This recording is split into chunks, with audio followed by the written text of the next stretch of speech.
So there are three versions now. Ms. Acosta's version, tinulungan ng security guard magbuhat. The security guard's version, hindi tinulungan.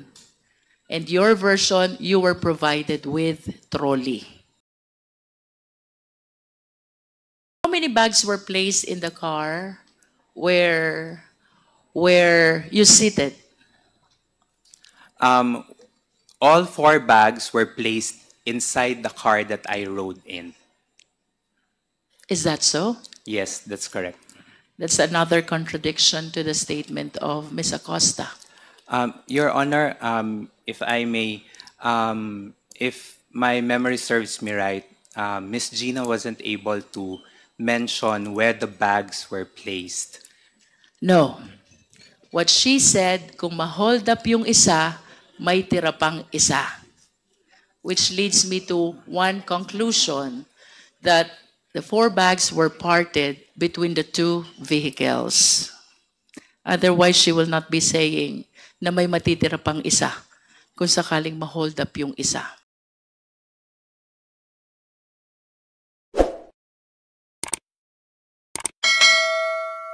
I have few questions only for Mr. Ortonio. Yes, please continue.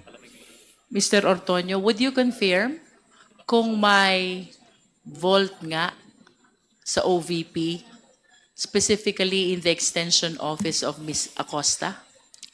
I cannot confirm, Honorable Luistro, if there is actually 3 vaults because it's only Ms. Gina Acosta who has knowledge on the vaults that are inside the room that she mentioned earlier. Are you saying that there are vaults but you are not certain as to the number of them? Yes, that's correct. So you confirm that there are vaults, you are just not certain whether there are 3 or otherwise. That's correct, Your Honor. Would you know who, aside from Ms. Acosta, is aware about the vaults in her extension office? As far as I know, Your Honor, it's only Ms. Acosta.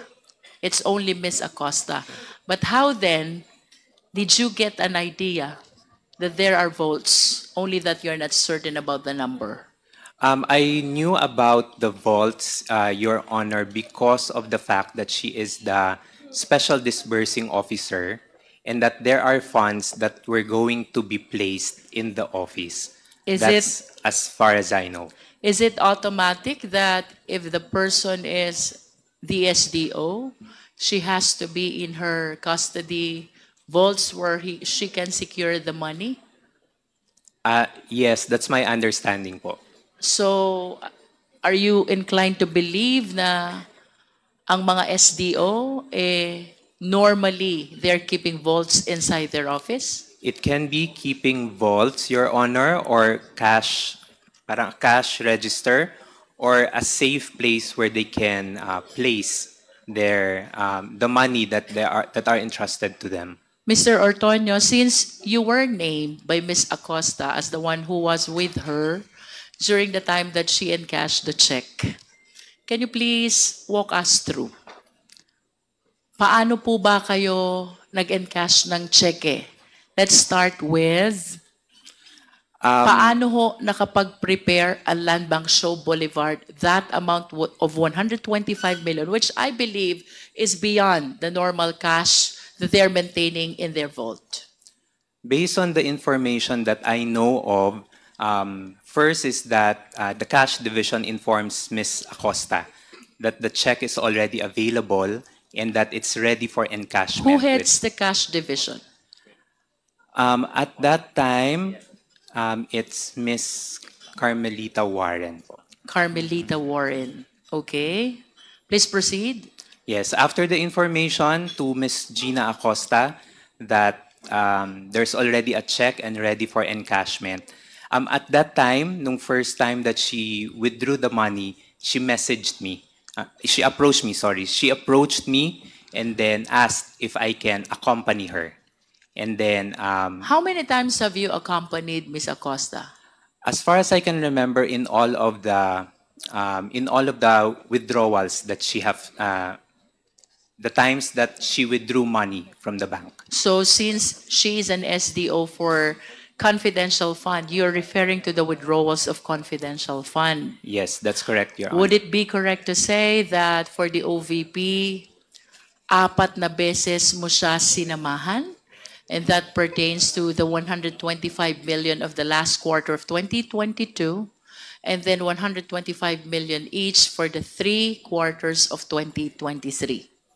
Yes, that's correct, Your Honor, as far as I can remember. And would you confirm kung itong 4 na checking ito, lahat sa Land Bank Show Boulevard na in cash? Yes, that's correct, Your Honor. Okay, let's go back to December 2022. Anong oras nyo po nakuha yung cheque sa cash division? I do not know what time Miss Gina was able to get the check from the cash division. It's Miss Gina po who got the check from the cash division. What time did you leave for Land Bank Show Boulevard? If I can remember it right, during that occasion, we left the office in time that when we arrived at Land Bank, parang towards the end of the banking hours already. So maybe So around that 3 is o'clock. 3 o'clock. Around 3 o'clock. 3 o'clock. And how long did it take before the bank teller was able to encash the 125 million? Based on my recollection, upon arrival at the bank, the money is already available, but it took a little bit of time just to count the money. So can you please enlighten us? From 3 p.m., anong oras po kayo natapos? More or less, siguro, Your Honor, maybe after 30 minutes. So maybe. 3:30. At 3:30, tama po ba sabihin, yung pera nasa loob na ng 4 na malalaking bag? Yes, by that time. 3:30. Yes, per my recollection, but I cannot be exact on the time. Mr. Ortonio, I believe that may we know where the OVP's office is? It's in Mandaluyong po. Mandaluyong. How close is this to Shaw Boulevard? Shaw Boulevard, Land Bank Shaw Boulevard to the office around 20 minutes. So probably. 20 minutes? Yes. So tama yung sinasabi ni Ms. Acosta that around 4 p.m. they've arrived already at the office. Office. That's correct. And she placed all the money inside her extension office. Balikan po natin yun sa bangko.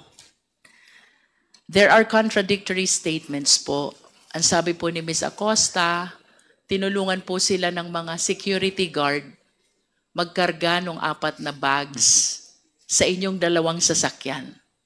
Which earlier, the bank manager and the security guard during that time denied. Ano pong totoo, Mr. Ortonio? Based on my recollection, Your Honor, what I can remember is that Land Bank Shaw was able to provide a parang yung parang trolley, and then they helped us put it in the parang trolley and then wheel it out of the bank. That's what I can remember. So there are 3 versions now. Ms. Acosta's version, tinulungan ng security guard magbuhat. The security guard's version, hindi tinulungan. And your version, you were provided with trolley. That's what I can remember. Assuming, Mr. Ortonio, that there is really a trolley, sino pong nagbuhat papunta sa trolley? Again, as I can remember, it's coming from Land Bank po. That's what I So- can remember. You are saying that there were people from Land Bank who helped you put all these bags on the trolley? That's what I can remember. And then what did they do with the trolley?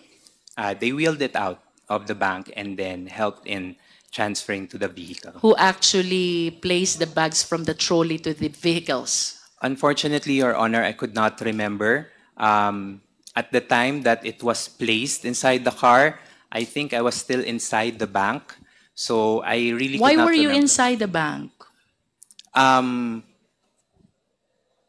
At that time, Your Honor, if I can remember it right, I was having a little bit of conversation with Miss Violi, Who is Miss Violi? the The land bank manager. And will you be generous enough what you were conversing during that time? That is have something to do with how you will carry the bag to the vehicle? I cannot recall anymore the conversation that we've had. Yes. How many bags were placed in the car where you seated? All 4 bags were placed inside the car that I rode in. Is that so? Yes, that's correct. That's another contradiction to the statement of Ms. Acosta. Your Honor, if I may, if my memory serves me right, Ms. Gina wasn't able to mention where the bags were placed. No. What she said, kung ma-hold up yung isa, may tira pang isa. Which leads me to one conclusion, that the 4 bags were parted between the 2 vehicles. Otherwise, she will not be saying na may matitira pang isa kung sakaling ma-hold up yung isa. I'm just trying to manifest the contradiction in your statements. Yes. But I don't mind really if that's what you recall. Yes.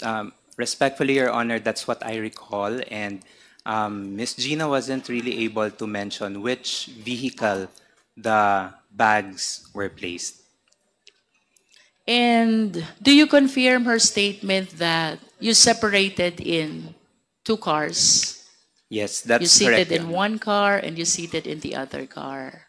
That's correct, Your So Honor. would you confirm the statement of Ms. Acosta that she was instructed by the Vice President to give the 125 million to Colonel Lachica? Unfortunately, Your Honor, I am not privy to that arrangement between Ms. Acosta and the Vice President. I believe that I have no more questions to raise at the moment. So I'm yielding to my fellow members of the committee.